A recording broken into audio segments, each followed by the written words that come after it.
sometimes people come to us and they don't realize what their profiles and what their requirements actually. So we need to give them a consultancy that if you are here, so you need to see this level, not on this level.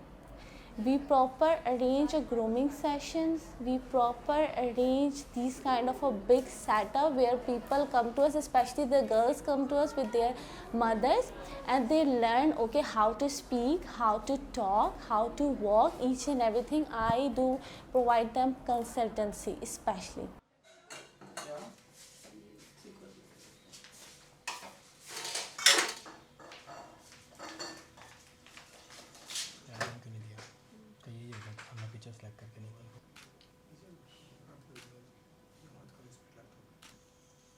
इतना खुला suit है।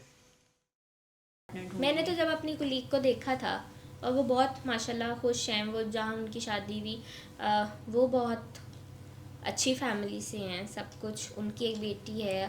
और जब मैंने उनको देखा ना कि उनकी लाइफ अल्हम्दुलिल्लाह अच्छी जा रही है, तो फिर मैंने कहा कि ये जहाँ रिश्ता आंटी को इतना टाइम ट्राई कर लिया आपने 4-5 साल, वहाँ ये वाला भी ट्राई करके देख लेते हैं। You never. तो फर्स्ट इंट्रैक्शन ये होता है, डेटिंग ऐप के थ्रू मिली है भाभी। अच्छा, तो लड़कों की मेंटालिटी तो हमारे सबसे पहले हमने सबसे गंदा ही सोचना है, सबसे बिलो बेल्ट है ना, ये लड़कों की सोच है कि उन्होंने सबसे पहले गंदा सोचना है सबसे, तो हम इसलिए किसी को बताते नहीं हैं।